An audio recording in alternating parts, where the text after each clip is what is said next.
Over the years, Sanrenmu has produced many incredibly high-value and affordable knives, being most known for their poor man's Sebenza, the Sanrenmu Model 710, now known as the 7010.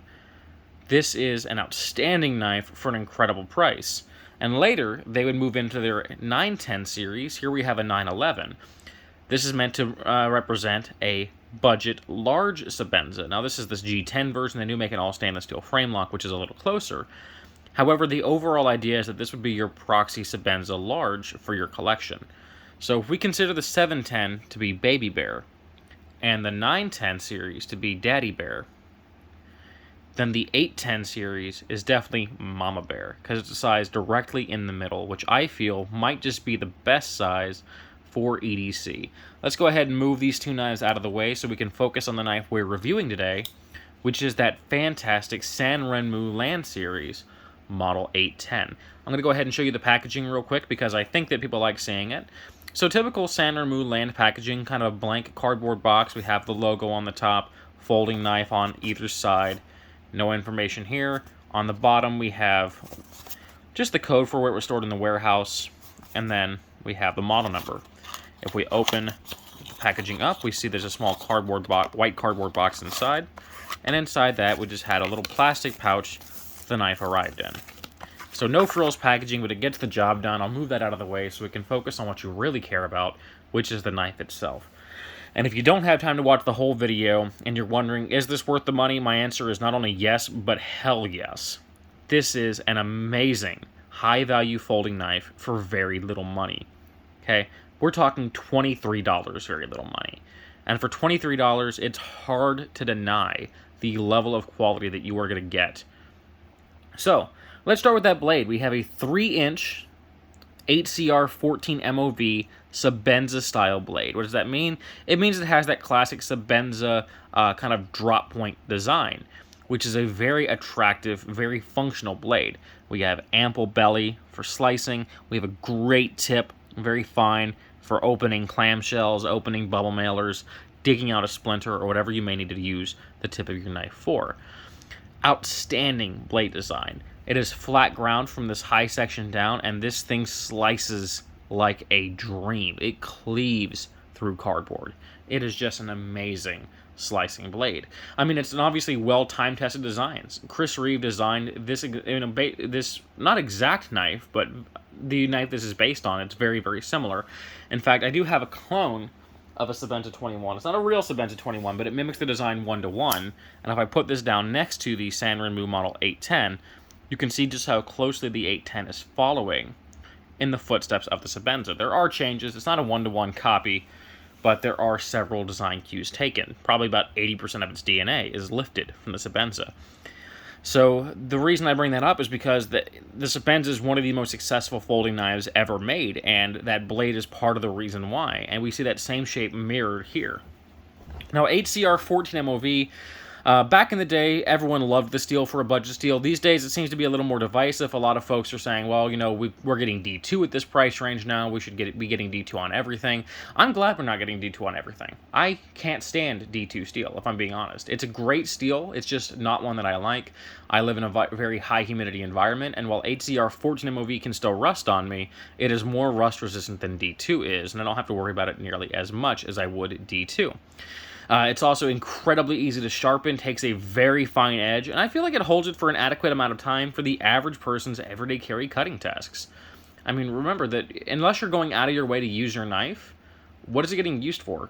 Cutting up your steak? Opening packages from Amazon? You know, cutting that one annoying string off your shirt or the price tag off your pants? Your average EDC task is not that heavy. Us knife guys go out of our way to use our knives more, and that's great. But does that mean that that's what all steel should be holding up to? I don't think so. I think, realistically speaking, a knife should be used in its designated application, and it should be judged as such. And for an EDC blade, 8CR 14 MOV is incredibly adequate. Not to mention the fact that it is so easy to sharpen makes it great for the layman who doesn't have a lot of knife experience. I think the blade steel is great for this price point, and I really do enjoy it. And I continue to like 8CR 13 and 14 MOV steels. It does have that rounded spine as well, by the way, that many people love the Sebenza design for. Very elegant, very classy look. Overall, the blade on this thing is fantastic, and it really does get the job done quite nicely. We can see the steel marking on the blade there, as well as the logo or the model number stamped on the blade. The finish on this one, if I can get this to not reflect the light too much, focus, kind of a gentle stone washing, and I think it's a very attractive look. This same knife does have a lot of different color variations. You can get it in a black coating, a black wash.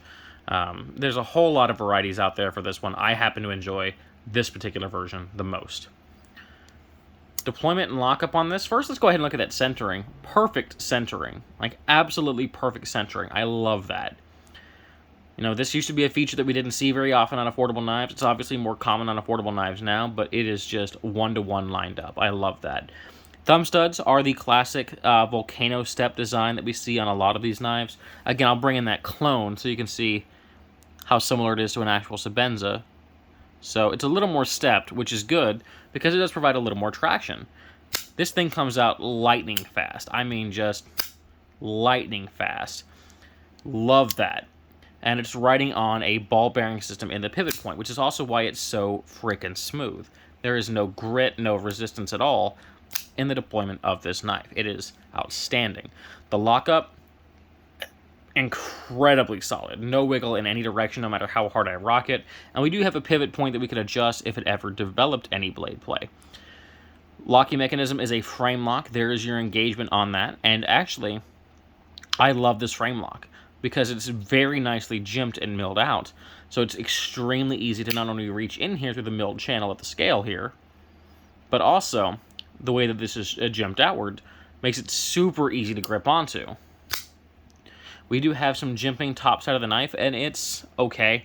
It's a little slick. It doesn't super grab your thumb, but it's not worthless either. You can see it's that kind of sharp cut jimping. They just didn't cut it quite deep enough.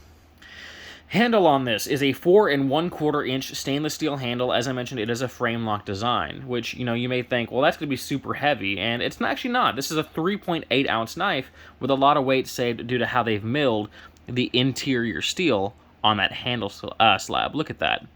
I never see this on frame locks. I never ever see people try to save weight by milling out sections of the stainless steel slabs. So I personally love that. I think this is a great design choice. I think it helps save weight because these are very heavy knives typically, talking stainless steel frame locks, and that helped to mitigate this one quite a bit. So a handle in terms of ergonomics, it is extremely comfortable. Maybe slightly squared off on some of these shoulders. It doesn't cause a hot spot, but possibly could have been a little more rounded. But overall, a very, very ergonomic knife in hand. While I was slicing cardboard with this thing, I never once felt any discomfort. And if you're wearing gloves, you definitely won't notice a single one of those edges. So, honestly, I'm going to say the handle is perfectly adequate. Again, we're looking at a Sebenza kind of handle. Let's bring in that clone for comparison. You can see how closely they mirror that kind of coffin shape that the Sebenza is known for. But there are design differences. You know, we have a lanyard hole in a traditional fashion down here, as opposed to the kind of more standoff design that you see on a Sebenza. And it is large enough to easily accommodate 550 cord. It doesn't have its own standoff barrel, which I really wish that it did, just because I think it's a nice touch that I like seeing on these knives, because when you're feeding paracord through, sometimes it'll try to pop out in between the scales. Flow-through pillar construction, by the way, in case you didn't notice that. Very, very easy to maintenance and to clean. Just blow it out with compressed air, wash it out with water if anything happens to get in there. We do have a right-hand tip-up carry-only clip, and that is a bit of a downside here. I wish it was like the larger brother, you know, where we could reverse to the left-hand side. Unfortunately, lefties are a little left out in the rain this time. It is only mounted for right-hand tip-up. Here's the profile of that clip. It is slightly flared upward, but not so much that you have to worry about it snagging on things.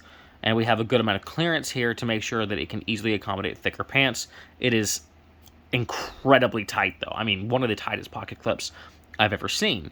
And ordinarily, I'd call that a downside. But because of the slick stainless steel handle, it has no problem easily going over any fabric, including blue jeans. I mean, it just slides on with very little effort, but it still clings on pretty well. Like, it's not bouncing out of your pocket. So I'm going to go ahead and say the clip is pretty solid here. I don't like that it's secured with only one screw. I mentioned that in this knife's review. I feel like a one-screw design is just asking for it to become wobbly over time. But this one admittedly has held up incredibly well, so maybe it's not always the case. Maybe you can get instances of this kind of pocket clip design that doesn't loosen up and just become a swivel chair. Honestly, what else is there to mention about this knife? 23 bucks? This is a hell of a value. Competitive options, I didn't prepare anything, but let's see what I can kind of grab that is in reach to show off against this. Obviously, the Sanrenmu 710 or 7010 is going to come in as a competitive option. It's slightly smaller, 12C27 blades in the modern versions of these. Right-hand tip down only carry clip, stainless steel frame lock. There's your size comparison. It's definitely competing for the same money. Sanrenmu is competing with itself. There's that KB Tool 21 clone I've been showing the whole video. Supposedly a D2 blade. I actually just think it's awesome HCR 14 MOV because that's what it performs like. TC4 titanium handles, frame lock design. 1-to-1 clone of the Sebenza design. It just doesn't have any markings. Yeah, it's a competitive option, I suppose. This is a quality knife, but I still have a hard time recommending a blatant ripoff like this. But, you know, it is out there for the same price range, so I've got to be fair and honest and bring it in. How about the Spyderco Persistence? Fantastic folding EDC blade. HCR 13 MOV leaf ground, or leaf-shaped blade, full flat ground. G10 handles, 4-way positionable clip, liner lock design. Great deployment, great lockup. Yeah, this is out there for a similar price range, although I think it's about double what this is these days. So keep that in mind. What else do I have to grab and show off to the camera here? I did not prepare anything for this video, and I'm really starting to regret that now. Screw it. Let's just go ahead and bring in this one. This is out there for a very budget price. The Gonzo Firebird model. Let's see if I can get this in here. F759, 440C blade, glass-filled nylon handle, 4-way positionable pocket clip. Price range about 15 bucks. Definitely competing for your same price, but I mean, if we're looking at the two knives, they're completely different designs. They're both EDC blades, but I don't necessarily know that you'd be like, yeah, this versus this is the choice I'm coming down to. But, you know, who knows? Maybe it is. And in that case, I wanted to show it off. And I guess I'll also go ahead and bring in the Sanrenmu Model 911/910 series. 12C27 blades on these. G10 liner lock for this design. Stainless steel frame lock for that particular version, the more direct competing version. Super ergonomic in hand. Price range is only slightly higher. You know, bigger blade, but maybe it's a choice you want to come down and make and decide between these two knives. They're honestly very comparable in almost every single regard. It's just this one's smaller and this one's larger.